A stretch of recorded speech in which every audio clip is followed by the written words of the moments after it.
Voitures de luxe, costumes de grands couturiers, appartements de milliardaires, l'image des traders véhiculée par le cinéma est tenace. Le monde de la haute finance demeure un univers mystérieux et les traders préfèrent évoluer dans l'ombre. Pourtant, parfois l'actualité braque ses projecteurs sur ces maîtres de la bourse. Son nom fait la une de toute la presse. Jérôme Kerviel, l'homme qui a fait sauter la banque. Ce trader de la Société Générale est à l'origine de la plus grande fraude financière de l'histoire. 5 milliards d'euros, une somme absolument colossale. Tout le monde se demande comment de telles malversations ont pu être possibles sans que personne ne s'en aperçoive. Jeudi 24 janvier, devant un parterre de journalistes médusés, Daniel Bouton, PDG de la Société Générale, annonce que la banque a perdu près de 5 milliards d'euros sur les marchés financiers. Le 21 février. La conférence de presse, cette annonce à ce moment-là, a véritablement fait l'effet d'une bombe sur tout le monde. Il y a eu d'ailleurs on l'a senti dans les réactions même des journalistes à ce moment-là. Daniel Bouton annonce que le coupable est identifié. Cette perte serait l'œuvre d'un trader fou qui a engagé la banque à hauteur de 50 milliards d'euros. Cet homme seul avait construit cette entreprise en utilisant les instruments Société Générale et en trouvant l'intelligence, parce qu'il faut le dire, de réussir à échapper à toutes les couches de contrôle que nous avons. Cet homme, c'est Jérôme Kerviel, totalement inconnu jusque-là. Son nom fait alors la une de l'actualité dans le monde entier. The focus here at the bank's headquarters on Monday would have been on selling the huge stock holdings Kerviel had accumulated. Jérôme Kerviel, der mutmaßliche Milliardenversenker, zum Angriff. Trading bets that cost the bank $7 billion. Partout la même question, qui est ce mystérieux trader ? C'est quelqu'un qui vient d'un milieu modeste. Son père était professeur dans une école de chaudronnerie. Sa mère avait un salon de coiffure. Il vient de Bretagne, d'un village en Bretagne. C'est quelqu'un qui n'a pas fait les meilleures études. Il a fait un master en finance à Lyon. Il est passé par l'université alors que les grands traders sont recrutés dans les grandes écoles de commerce. Donc c'est quelqu'un qui a une soif de reconnaissance, qui a envie de vous montrer qu'il est vraiment capable d'être un trader, d'être un grand trader. Il le dit lui-même un petit peu, il veut montrer qui est vraiment Jérôme Kerviel. Obsédé par son ambition, son parcours est exemplaire. D'abord contrôleur de risque, puis assistant trader, il gravit un à un tous les échelons pour enfin devenir trader. Mais dans la salle des marchés, il conserve un sentiment d'infériorité. Jérôme Kerviel, lui, c'est un petit trader, donc il gagnait peu par rapport aux stars de la finance. Donc son salaire fixe, c'était aux alentours de 60 000 euros. Il touchait un bonus qu'il a amené effectivement en 2006. Donc son salaire total, c'était 100 000 euros. Les stars de la finance peuvent toucher 1 million d'euros pour un bon trader qui rapporte beaucoup d'argent à sa banque. Donc il voyait bien qu'il y avait une différence avec les autres traders. Il voyait bien qu'il n'était pas comme eux, il voyait bien qu'il ne toucherait pas autant d'argent qu'eux, et il avait envie de leur montrer qu'il était même meilleur qu'eux, qu'il était capable de gagner encore plus d'argent qu'eux. Pour gagner plus d'argent que les autres, Jérôme Kerviel décide de prendre des risques. Pour cela, il mise des sommes beaucoup plus importantes que celles qui lui sont permises. Nous sommes en 2005 et c'est l'été. Il a une première fois joué comme ça au moment des attentats de Londres sur la baisse du titre Allianz, donc un assureur allemand, et il a gagné ce jour-là une somme de l'ordre de 500 000 euros. Et il s'est rendu compte que ça passait très bien, qu'il l'a déclaré à ses chefs. Ses chefs lui ont dit c'est pas bien de pas avoir fait selon les règles, mais comme tu as gagné de l'argent, c'est bon. Pendant 2 ans, Jérôme Kerviel fait gagner beaucoup d'argent à la Société Générale et prend de plus en plus de risques. En 2007, le trader bat même tous les records de bénéfices. Pour l'année 2007, Jérôme Kerviel est le trader qui a fait gagner le plus d'argent sur un seul coup à sa banque. Là aussi, c'est quelque chose d'assez exceptionnel, c'est que dans l'histoire, on n'a jamais vu un trader qui avait fait gagner, donc il a fait gagner à sa banque 1,5 milliard pour l'année 2007, avant de tout perdre ensuite. Mais ça s'était jamais vu. Pour atteindre ce chiffre record, Jérôme Kerviel a dû miser des sommes d'argent astronomiques qui dépassent de très loin les limites autorisées par la banque. Mais il craint que sa direction le découvre et préfère alors dissimuler son gain. Une fois qu'il a gagné autant d'argent, il est arrivé effectivement à une situation où s'il avait déclaré qu'il avait gagné 1,4 milliard, il risquait de se faire licencier parce qu'il n'avait pas respecté les règles. En même temps, il était fier de lui-même et il avait ce double désir, à la fois de le dire et de ne pas le dire. Donc il décide de faire une fausse transaction destinée à cacher son gain réel. Et cette fausse transaction a alerté les services de contrôle des risques, qui s'appellent les risk managers, qui là ont fait un calcul à partir des ratios de fonds propres engagés par la banque à ce moment-là. Et ils se sont rendus compte que les chiffres étaient délirants. En effet, le trader a misé sur les marchés près de 50 milliards d'euros. La Société Générale prend peur et décide de réagir. La banque n'a pas vraiment le choix, donc elle découvre qu'il y a 50 milliards engagés sur les marchés. 50 milliards, c'est une position qui est supérieure à ses fonds propres. Si jamais les marchés s'écroulent, eh bien la banque disparaît. Elle n'a pas assez d'argent pour faire face. Donc elle décide de tout liquider le plus rapidement possible. Et la Société Générale fait ça discrètement, donc elle confie ça à un trader expérimenté, sans le dire à personne au sein de la banque. Seules quelques personnes sont mises au courant. Et le débouclage est fait dans l'urgence. Une opération qui se solde par une perte de 5 milliards d'euros. La Société Générale n'est pas passée loin de la catastrophe. Là, on est déjà dans des chiffres qui font peur. C'est-à-dire que 5 milliards d'euros sur une seule personne, sur une seule position. Je veux dire, on va avoir du mal à battre ça, c'est le nouveau record à battre, donc aujourd'hui le concours est ouvert, si des gens veulent se présenter, ils peuvent y aller, mais je pense qu'on aura du mal. Est-ce que ça aurait pu être plus grave? Ça peut toujours être plus grave, mais on a du mal d'imaginer comment ça aurait pu être plus grave. Si ça aurait pu être plus grave, c'est-à-dire perdre beaucoup plus d'argent, et que la Société Générale ne puisse pas le lundi, compte tenu de la perte qu'elle avait, assumer ses obligations. Le pire a été évité, mais les bureaux de la Société Générale sont perquisitionnés et ses principaux dirigeants interrogés. Jérôme Kerviel est mis en examen et écroué. 5 semaines plus tard, il sort de prison sous contrôle judiciaire jusqu'à un éventuel procès.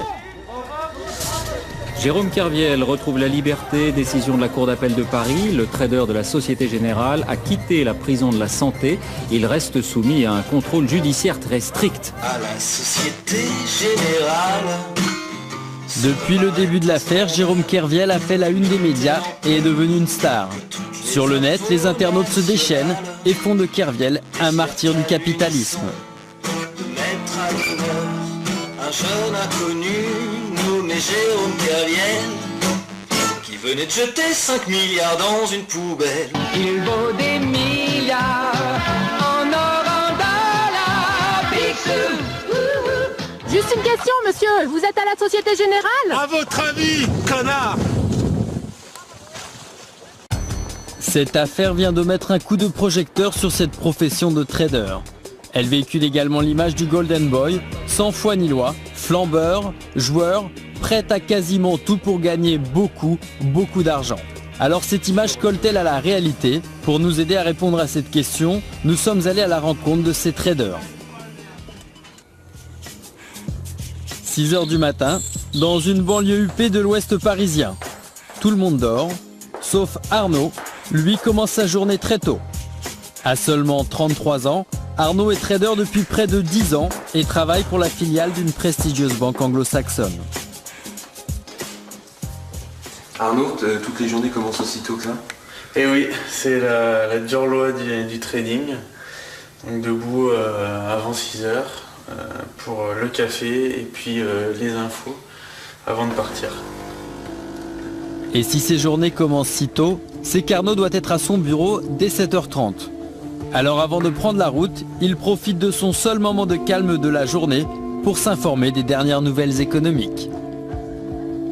Là c'est un petit peu se mettre en contact avec l'information, voir s'il y a des entreprises qui ont publié, si éventuellement il y a d'autres types d'informations liées à l'économie. On peut penser qu'en fonction de l'actualité économique ou même microéconomique, on va pouvoir faire des paris sur des entreprises ou sur une évolution du marché dans la journée. 6 h 30, toujours ponctuel, Arnaud quitte son domicile, direction le 8e arrondissement de Paris. Jusqu'à 19 h, il restera arrivé à ses écrans d'ordinateur, suivant les moindres variations de la bourse, prêt à acheter et vendre des actions. Arnaud peut à lui tout seul miser sur les marchés jusqu'à 100 millions d'euros, une somme colossale qui n'autorise pas la moindre faute d'inattention. On passe des centaines d'ordres au quotidien et donc forcément on est obligé d'être là, aux aguets des fluctuations. Sur une journée au global, je pense que le plus gros gain, ça devait être de l'ordre d'1 million d'euros. Donc 1 million d'euros, si on multiplie ça par 5, puis ensuite par 4, si on faisait ça tous les jours, ça ferait 20 millions d'euros par mois, multiplié par 11 ou 12, ça fait tout de suite des énormes chiffres. On aimerait que ça soit comme ça tous les jours, malheureusement c'est pas le cas. Forcément on se souvient des plus grosses pertes, parce qu'il faut tirer les enseignements de ce qui n'a pas marché aussi. Je me souviens d'une perte particulière il y a pas si longtemps en fait, où les marchés se sont mis à décaler d'un coup. C'était une perte de l'ordre de 300 000 euros. BFM, il est 7h. Dépréciation d'actifs de 19 milliards de dollars. Ce sont bien des dollars là pour la banque suisse UBS. On a 19 milliards. Bah alors ça c'est une grosse nouvelle par exemple. Ça c'est une grosse nouvelle parce que 19 milliards c'est largement supérieur à ce que le marché pouvait prévoir. Et donc ça risque d'avoir un impact très négatif sur le marché. Mais en tout cas, on n'est pas encore au bureau, mais on commence déjà à avoir des pistes sur la stratégie qu'on va pouvoir mettre en place. La perte financière enregistrée par la banque suisse va influencer les choix d'Arnaud pour la journée. À titre personnel, elle le touche particulièrement, car c'est dans cette banque qu'Arnaud a débuté sa carrière en 1998. Les cotations à la Bourse de Paris n'ouvrent qu'à 9h. Il ne reste donc qu'une heure et demie à Arnaud pour affiner sa stratégie. Au même moment, à l'autre bout de Paris, dans cette voiture de sport, Nassim, 37 ans, trader pour une grande banque française. Comme tous les jours, il retrouve deux collègues dans un café proche de son bureau. Dans leur contrat, ces traders ont une clause de confidentialité. C'est pour cela qu'ils ont décidé de témoigner à visage caché. Pour ces traders, la première préoccupation de la journée est toujours la même, vérifier les dernières infos financières. 3,55 et puis 4% pour le nombre sur Nasdaq. Incroyable. Finalement, la bourse, elle ne s'arrête jamais. C'est 24 heures sur 24. Ah, c'est 24 heures sur 24. Exactement, c'est un flux tendu. On est dans un métier où il faut rester au courant. Vivre avec l'information fait partie intégrante de notre métier. Nassim est trader depuis plus de 10 ans, mais aujourd'hui, usé par le stress et la pression de son métier, il s'interroge sur son avenir professionnel. Et depuis le mini-crack boursier, ses doutes n'ont fait qu'augmenter.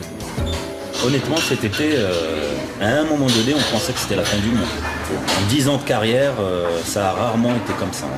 Le plus amusant quand même, c'est que maintenant, c'est pire. C'est-à-dire que la situation est plus mauvaise maintenant par rapport à cet été.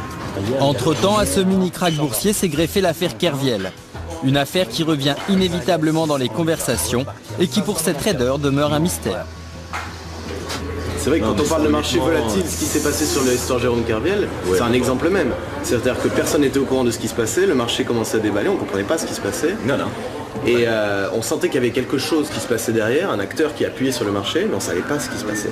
Quand on n'a pas accès à une information, c'est là où ça commence à devenir dangereux. Il y a des gens qui savaient, parce que 2 jours avant, on entendait déjà SocGen va annoncer un truc, une perte de 40 milliards. Il y avait des rumeurs, il y avait des choses. Il y avait déjà des rumeurs, donc des gens avaient déjà l'info.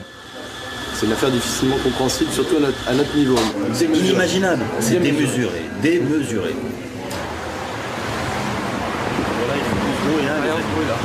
Nassim, comment vous vous sentez avant d'aller travailler? On se sent tout excité, les amis. Ouais, tous les matins, on est content. C'est une nouvelle journée qui commence. Là, ça va être la découverte encore. Il n'y a aucune journée qui ressemble à une. Tous les jours, c'est un challenge, c'est une course à la réussite. Et cette journée ne commence pas sous les meilleurs auspices. La veille, le prix du pétrole et de l'euro ont atteint des sommes records, entraînant une nouvelle chute des marchés financiers. En plein cœur de Paris, nous entrons dans la salle des marchés de la société Groupama. Un lieu dans lequel les caméras ne sont généralement pas admises. Philippe-Henri Burlisson en est le directeur. Il passe de poste en poste pour faire le point sur les dernières infos avec ses traders. Ici, vous êtes dans la salle de gestion des obligations et des taux de Groupama Asset Management, qui est la filiale de gestion d'actifs de Groupama SA. La salle des marchés, c'est l'antre des traders. Mais l'époque de la corbeille où des hommes s'agitaient et vociféraient leurs ordres d'achat est depuis longtemps révolue. Définitivement, une page est tournée. Mercredi, la corbeille sera devenue un objet de musée et aura fait place aux terminaux d'ordinateurs. La criée aura cédé sa place au système de cotation en continu, assisté par ordinateur. Aujourd'hui, l'atmosphère est plus sereine. Sur ces écrans, les cours de la bourse en direct et toutes les informations en temps réel. Donc ici, par exemple, on a un certain nombre d'indicateurs sur le marché des taux d'intérêt. On suit également les évolutions d'un certain nombre d'indices crédits. On suit l'évolution du pétrole, de l'euro-dollar. Et puis, il y a un autre écran que je peux vous présenter ici, où on retrouve toutes les informations économiques qui vont tomber aujourd'hui. C'est ce que vous retrouvez en blanc sur les différentes zones, aux États-Unis, ici en zone euro dans les principaux pays. Donc voilà, c'est le genre de choses sur lequel on est très attentif tous les jours. L'idée, c'est surtout de réagir à toutes les données qui tombent et de revoir nos stratégies le plus rapidement possible dans les portefeuilles. La conséquence de ça, c'est de faire des ventes et des achats pour répondre à notre nouvelle stratégie. Dans cette salle, les femmes représentent 30% des effectifs. Une originalité dans ce monde très masculin où 90% des traders sont des hommes. Les femmes, jugées alors trop émotives, étaient même interdites de toute activité boursière jusqu'en 1967. Aujourd'hui, Stéphane, un autre trader, est en difficulté. Depuis le début de la matinée, il cherche désespérément des acheteurs pour des actions en forte baisse. Tous ces indicateurs sont dans le rouge. On essaye de vendre des positions que nous avons dans nos portefeuilles sur le marché, tout simplement. Parce que nous considérons que le risque que nous portons n'est pas encore suffisamment bien rémunéré. Alors, le problème, c'est qu'actuellement, sur le marché, la plupart des détenteurs veulent les vendre. Les coups de téléphone se succèdent, le stress monte, mais personne ne veut de ces actions. On a du CLO de leverage loan. C'est difficilement vendable, je ne vais pas vous cacher la réalité et vous dire que c'est quelque chose qui est facilement vendable. Le marché est extrêmement difficile. Je vous demande ce que... Ouais Fred, c'est impressionnant. Ne pas réussir à vendre, c'est le pire qui puisse arriver dans votre métier? Oui, c'est horrible. C'est horrible. Devant ces difficultés, Philippe Henry, le directeur, intervient. Mais rien n'y fait, Stéphane ne vendra pas ses actions ce jour-là. Une journée qui lui aura fait perdre beaucoup d'argent. Nous retrouvons Arnaud. Il est 19h et après une journée stressante, il retrouve le calme de sa maison auprès de sa femme Juliette.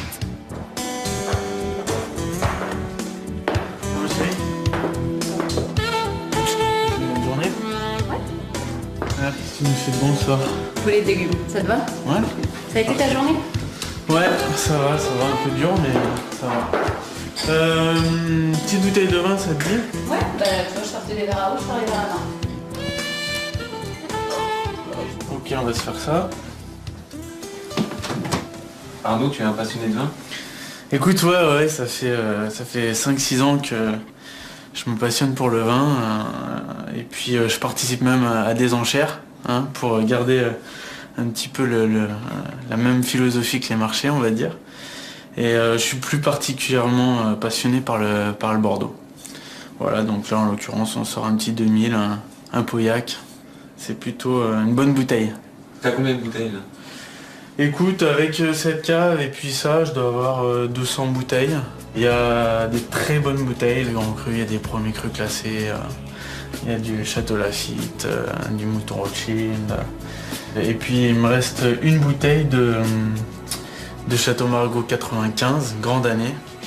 Que ça, on ouvrira peut-être à la période des bonus à la fin de l'année, on l'espère en tout cas. Une bouteille estimée à 700 € qu'Arnaud compte bien garder pour une grande occasion. Ouais, moi tu sais, il y a des jours où c'est un peu plus dur que d'autres. Alors c'est une journée difficile aujourd'hui? Un peu plus dur, ouais. On a au moins cet avantage-là, c'est de pouvoir vivre avec toutes les conditions réunies pour se sentir bien une fois qu'on est sorti du cadre du travail, même si on a toujours la pression qui met quelques temps à redescendre.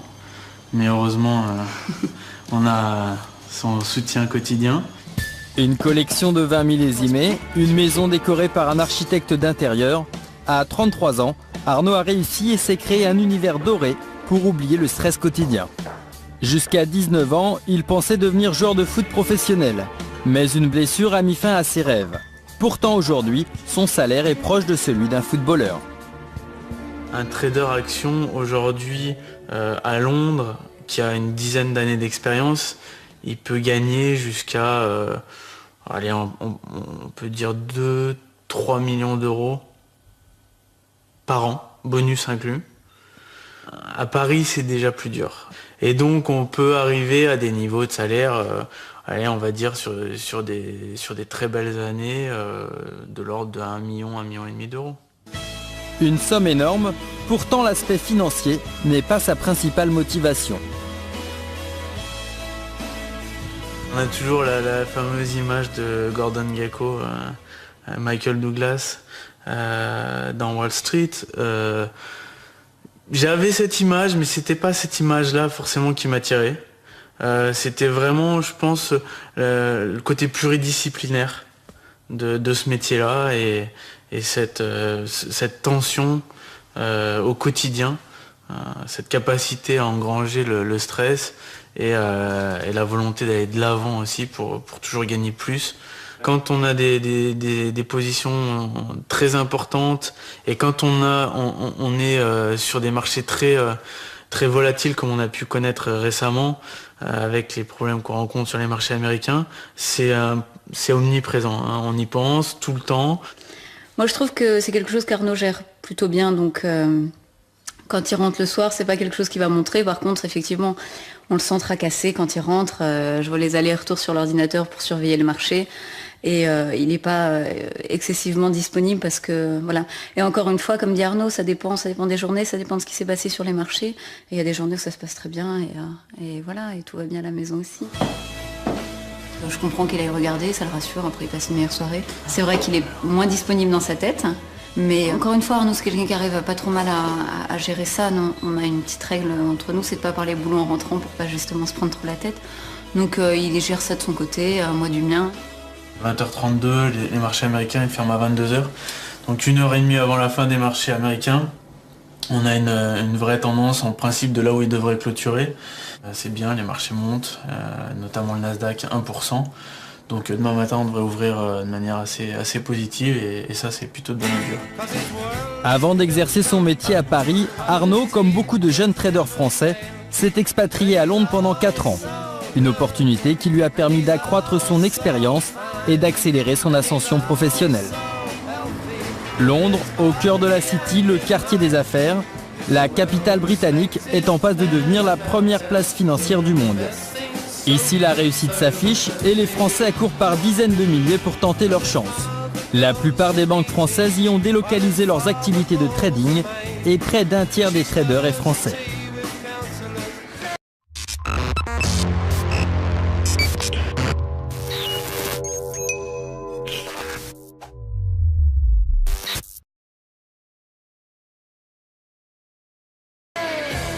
« 6h30 du matin, dans une banlieue chic de Londres.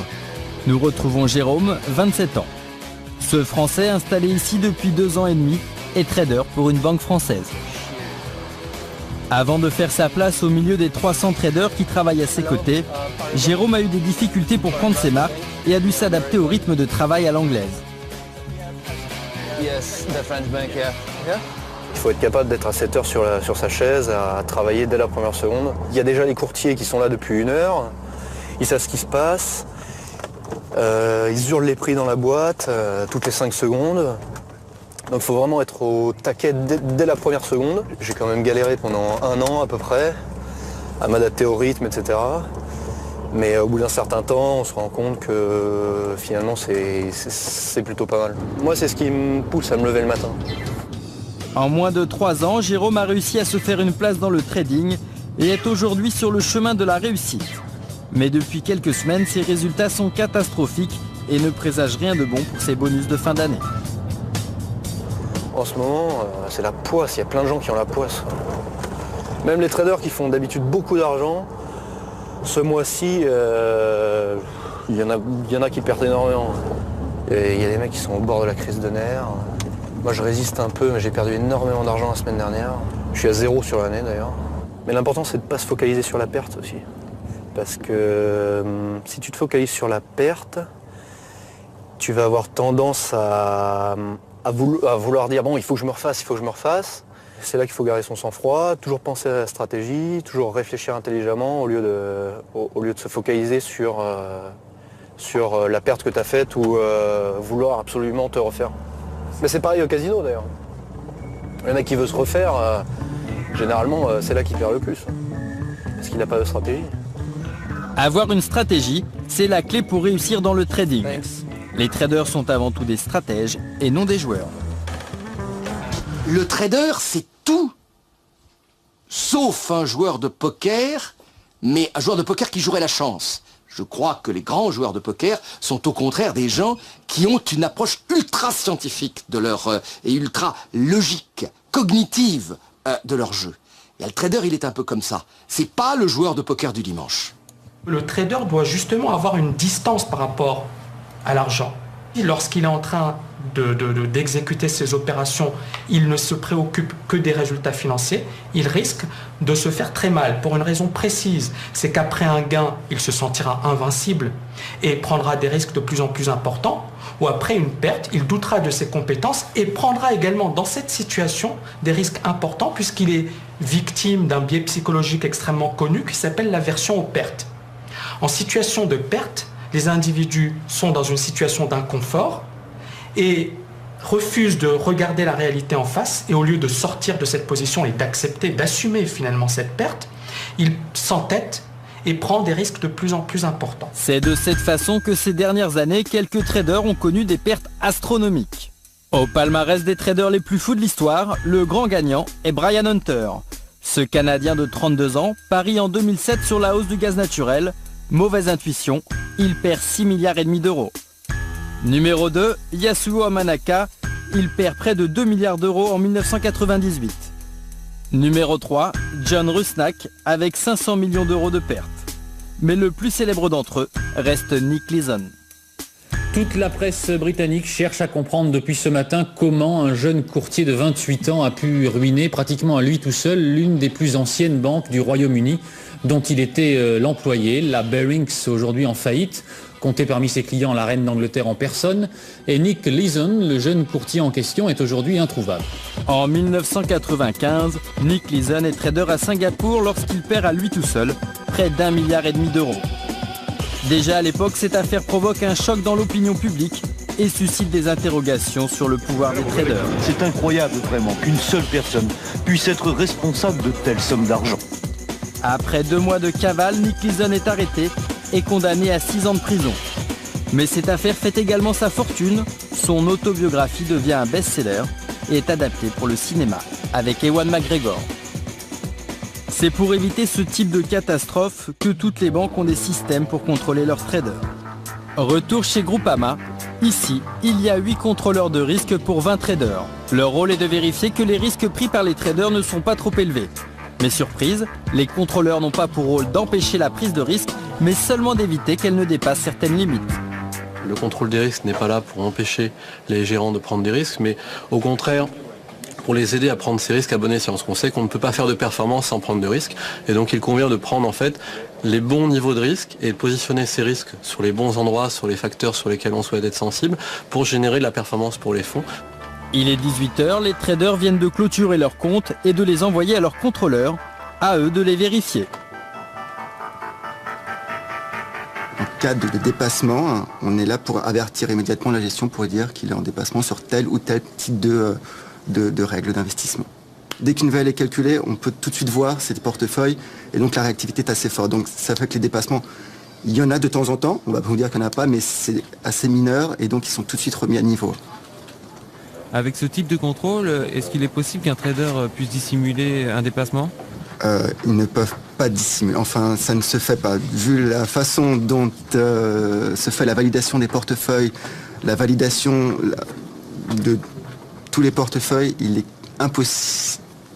Je touche du bois, mais il n'est pas possible de pouvoir dissimuler le véritable état d'un portefeuille. En tout cas, chez Groupama, il est impossible de pouvoir falsifier, entre parenthèses, un portefeuille. Or, depuis l'affaire Kerviel, les contrôles effectués dans les établissements financiers sont l'objet de toutes les interrogations.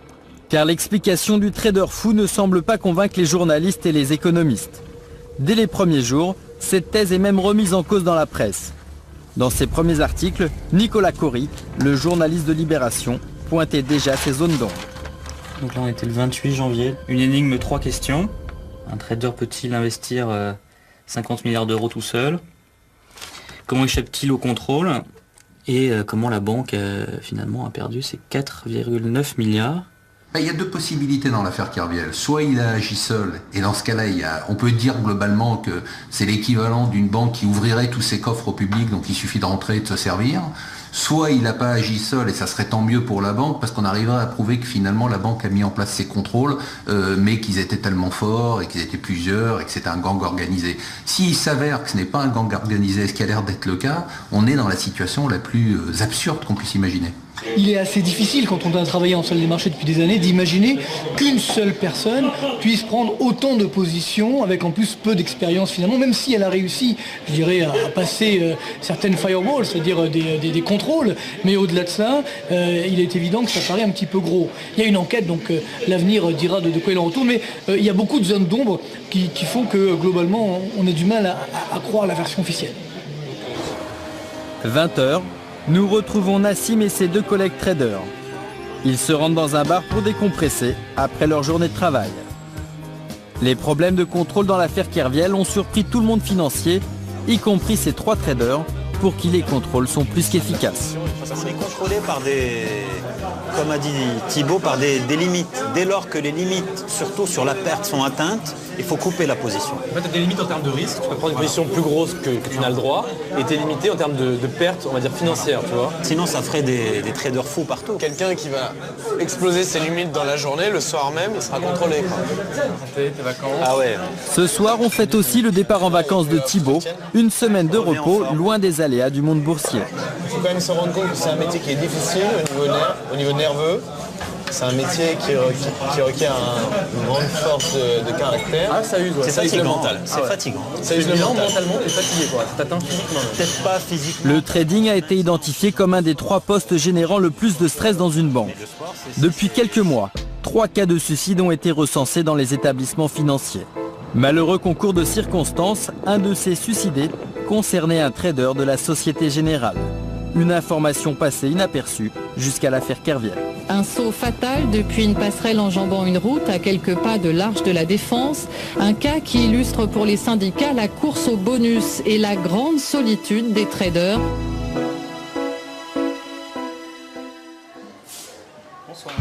Pour beaucoup de traders, le sport devient un exutoire. Ce soir, comme 2 fois par semaine, Nassim se rend dans son club de sport. Un club très sélect où il vient se détendre pour oublier le stress des marchés financiers.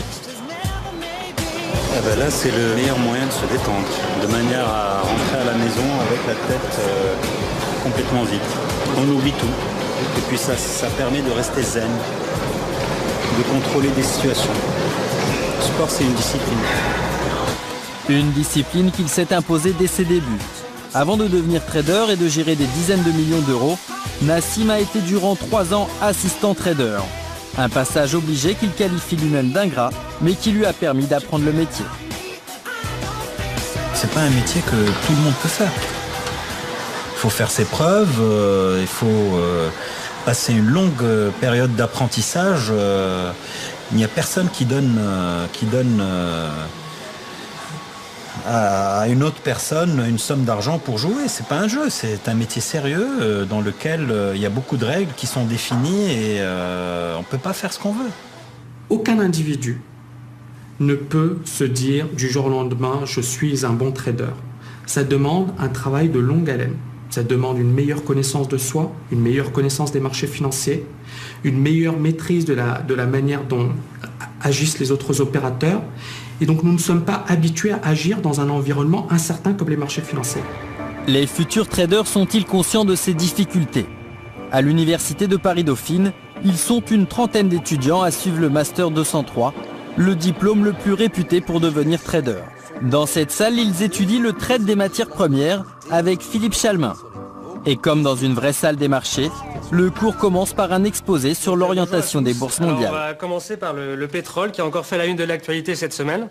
Donc il a atteint jusqu'à 111 $ en séance à New York le jeudi 13.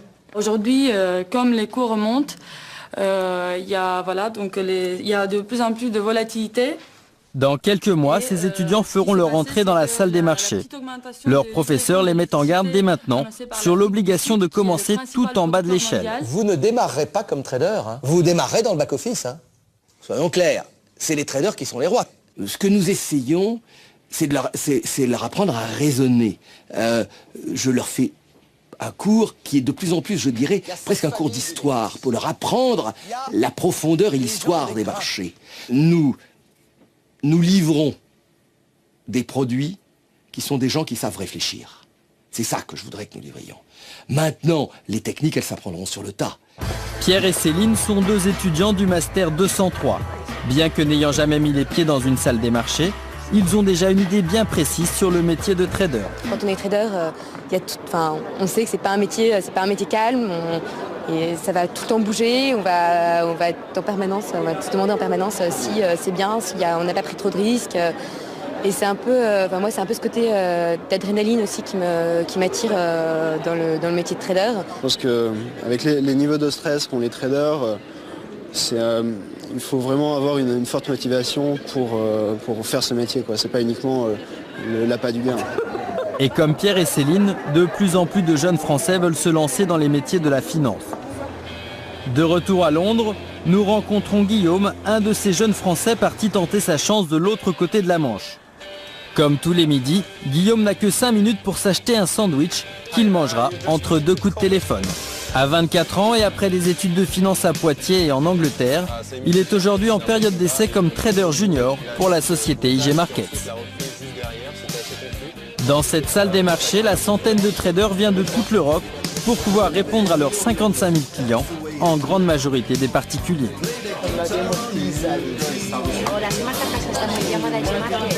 C'était un stock ou c'était une limite? Il est 12h30, Guillaume trouve enfin un petit moment pour manger son sandwich, mais impossible pour lui de prendre une vraie pause pour déjeuner. C'est tous les jours comme ça, c'est entre 2 coups de téléphone, on mange sur le bureau. Les autres vont faire pareil dans un moment. Lorsque moi, qui parle français, je pars, ça veut dire qu'il reste 1 ou 2 personnes maxi qui parlent français aussi.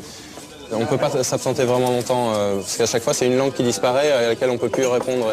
Et pour tous les traders, c'est le même rituel, un déjeuner gastronomique avalé sur le pouce. Les marchés financiers ne font jamais de pause, chaque trader passe des centaines d'ordres par jour. Au total, l'ensemble des traders effectuent près de 900 000 opérations par mois pour le compte de leurs clients. Des clients souvent très pressés. Là, il y a de l'adrénaline, vraiment, où il faut passer le moins de temps possible avec chaque client, mais être le plus efficace, répondre à leurs questions, passer leurs trades et enchaîner. En fait, il y a plus d'adrénaline ici les jours où c'est... IG Market, Guillaume?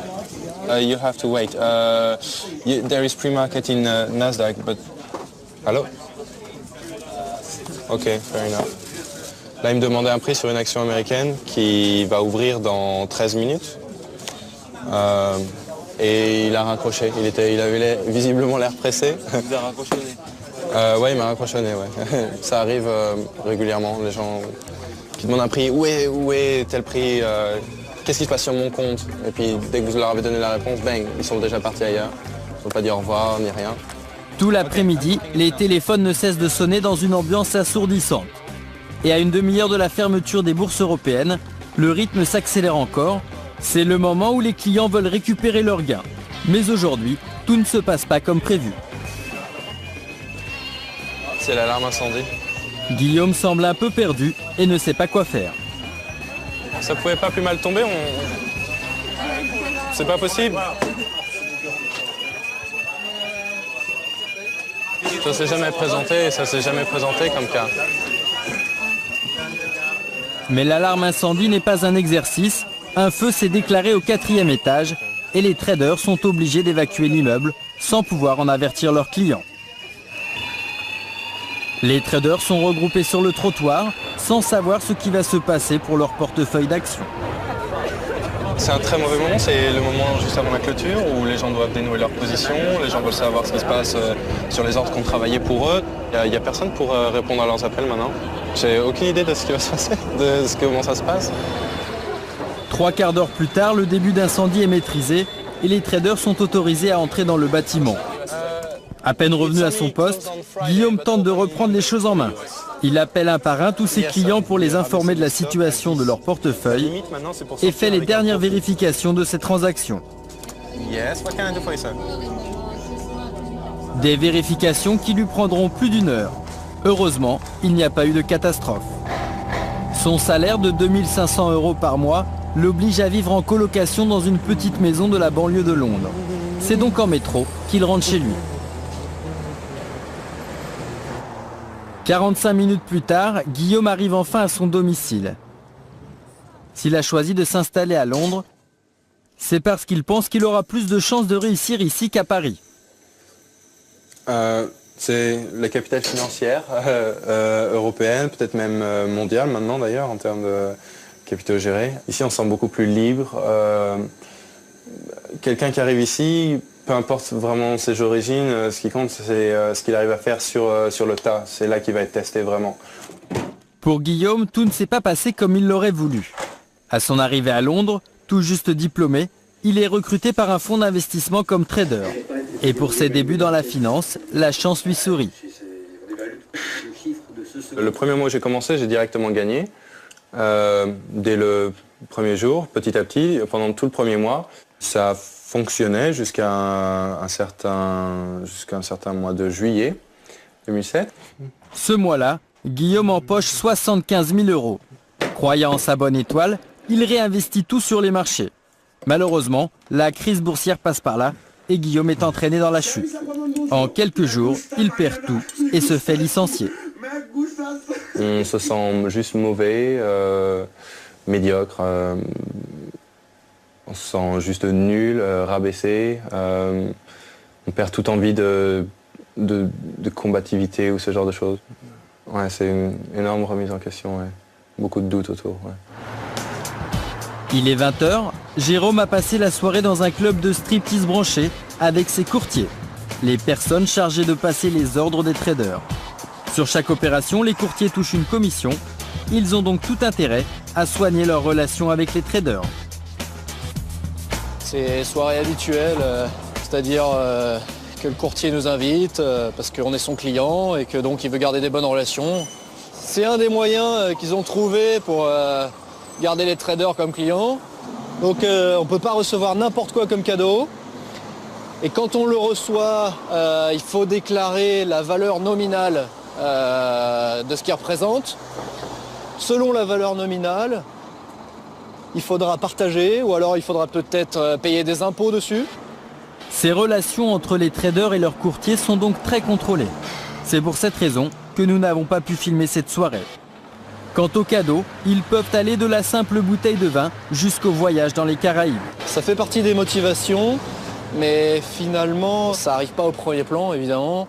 Parce que quand on commence le trading, on ne se doute pas que les relations avec les traders, les relations avec les courtiers vont être aussi quelque chose d'aussi important finalement. De retour chez lui, Jérôme n'en a pas fini avec les marchés financiers. Passionné par son métier, il n'hésite pas à jouer une partie de son salaire en bourse. Là, j'ai quelques positions sur le marché des actions à la Bourse de Paris. C'est pour mon propre compte. Et donc, je regarde les news de la journée. C'est une passion et puis ça fait aussi partie, comme j'ai accès aux outils, que je sais ce qui se passe, que j'ai plus d'informations que le kidam vu que je travaille sur le marché toute la journée, je suis plus apte à prendre des décisions, donc j'en profite en fait. Sa stratégie du moment, échanger son salaire en livres sterling contre des euros, car Jérôme n'a pas l'intention de s'éterniser en Angleterre. Si l'euro monte trop, ça diminue d'autant ton salaire en livres sterling. Il faut donc essayer de suivre le marché, voir quelles sont les nouvelles en Europe, quelles sont les nouvelles ici, pour essayer plus ou moins de prévoir le cours et racheter des euros avant que ce soit trop cher. Et tous les traders français font comme Jérôme. Un trader de son expérience gagne entre 150 et 300 000 € par an.